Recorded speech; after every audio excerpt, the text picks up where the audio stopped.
Hello, everybody. This is Bumpy Gaming back again, and since I didn't get to do a reaction video to the latest Nintendo Direct, I figured I would make up for it by putting together a little video compiling my thoughts on it now that the dust has settled a little bit. And I must say, it is nice that we got a Nintendo Direct after a general Nintendo Direct after so long. But the more I think about it, the more I start to think, yeah, this was a little underwhelming. I won't lie. First topic I want to bring up is the new Smash Brothers character, Pyra and Mythra from Xenoblade Chronicles 2. And now, I'm normally the kind of guy who could care less about who gets into Smash. I'm pretty satisfied with the roster as is. At this point, they could put in the crewmate from Among Us in the game, and I could give a shit. Yeah, so I could care less about who gets into Smash, but the one thing about Pyra and Mythra that kind of irks me is I am kind of getting a little tired of these anime sword fighter characters. I feel Smash Brothers, like, not just sword fight, but like anime-like characters in general, like Joker, Fire Emblem guys, all those. I guess Hero from Dragon Quest could count too. Cloud, Sephiroth, all those characters. Like, I feel like Smash has been relying a bit too much on them lately. There's probably some business stuff. Like, maybe it makes sense from the business perspective, but I kind of want more cartoony looking characters in the game, but that's just my personal preference. Again, I could care less about who gets in. Yeah, I feel like they're relying too much on anime characters, and I feel like the big reveals, I feel like the reveals haven't really been as shocking to me lately. They're actually, of the like DLC character reveals, the ones that I'd say were particularly shocking were like Piranha Plant, Joker, Terry, and Sephiroth, and that's it, really. Like, even the base roster characters I wasn't really shocked by.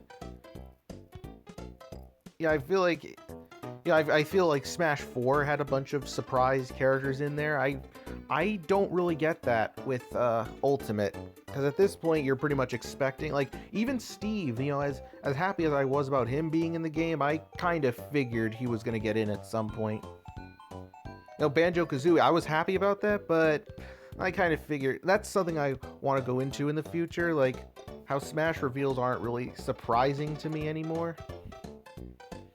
That's another topic for another day. So Pyra and Mythra, I'll be doing a first impressions video on them when they come out, and if there's a Mr. Sakurai Presents about it, then I'll react to it. Hopefully, provided that they don't drop it at a bad time.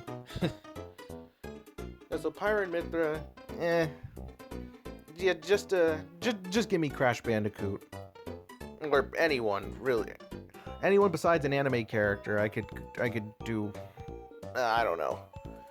Yeah, but there wasn't really a lot to talk about.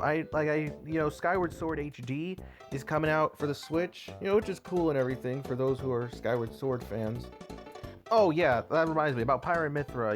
If you're a Xenoblade fan, congratulations. I'm happy for you. You got your character in.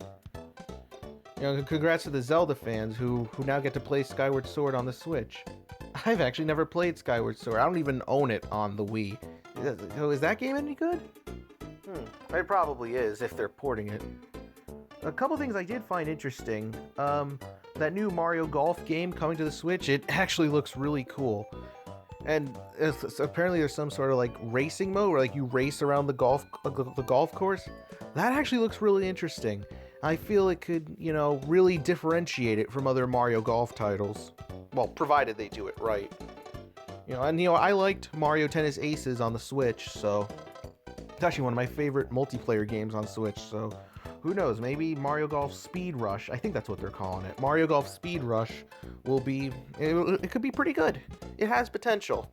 I'm interested. Yeah, and then Famicom Detective Club, I noticed they're remaking some of those games for the Switch.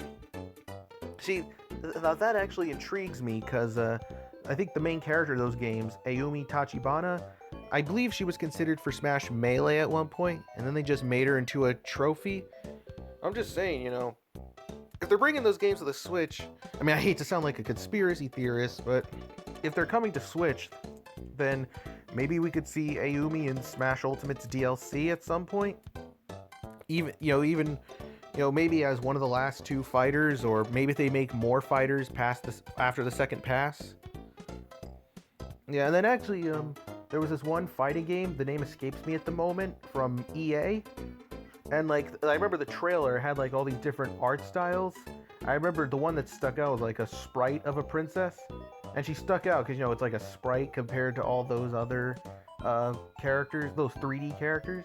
But then you see the game and like you look at the trailer and you're thinking, oh, a game with multiple art styles, this could be cool. And then they show the trailer, everyone looks the fucking same. You know, they're all 3D and the princess looks radically different. Yeah, so it's a way to bait us, EA. You know, you don't bait us enough already. And then Splatoon 3 sounds pretty intriguing. You know, I don't have the most experience with Splatoon. I played the first one on the Wii U. I mainly pre-ordered it. I mainly pre-ordered it so I could get the code for the Inkling hats or an outfits in Smash 4. And then I played Splatoon a little bit and I kind of dropped it. And I actually don't even own Splatoon 2, so maybe I should get that. It could make a decent video, actually. Plus, you know, it could help different, you know, it could help, it could prevent my content from getting stale from just doing Mario all the damn time. But yeah, Splatoon 3, I know people are excited for it. I'm happy for them. Yeah, but at this Direct, the more I think about it, it was okay, if a bit underwhelming. You know, because, you know, we waited so long for a Direct, and this is what they gave us. Again, that's not to say all the stuff was bad. Again, like Mario Golf could be interesting. And, you know, again, at least we got some more Smash news. You know, that's always worth something. I say that as a big Smash fan myself. You know, overall, it was okay. I'll give it a 6 out of 10. Yeah, a mid 6, like a solid 6. Not like a high or low, a solid 6.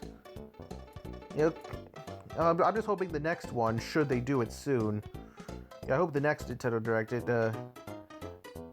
what's the word? It does more to appeal to the hardcore fans, if that makes any sense. Or maybe they're saving all the big announcements for E3. Who knows? Actually, I love how they had the director of Zelda come up, and then everybody's thinking, oh, and then the guy says like, oh, you're probably expecting news on Breath of the Wild too. Well, nope. That was actually pretty funny mislead they did there. Yeah, they're probably, I bet you they're probably saving that for E3. You know, maybe they're saving Mario Odyssey 2 for E3. I'm not going to get my hopes up, because I know better, unlike most Nintendo fans.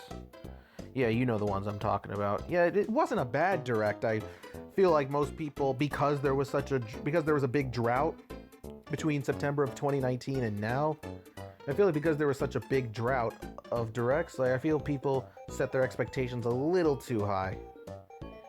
You know, and that's not inherently a bad thing, but you know, you gotta limit your expectations to some extent. Like, I know people expected Dr. Eggman from Sonic to be revealed in Smash. I was getting a little excited for that, but you know, I'm not mad about Pyra and Mythra. I mean, underwhelmed because they're going another anime character, but you know, it is what it is. You know, at the end of the day, you know, you gotta commend Sakurai for putting his heart and blood and sweat and cum into this game. So yeah, that's all I have to say about the Direct. And until next time, this is Bumpy Gaming going back under the bed.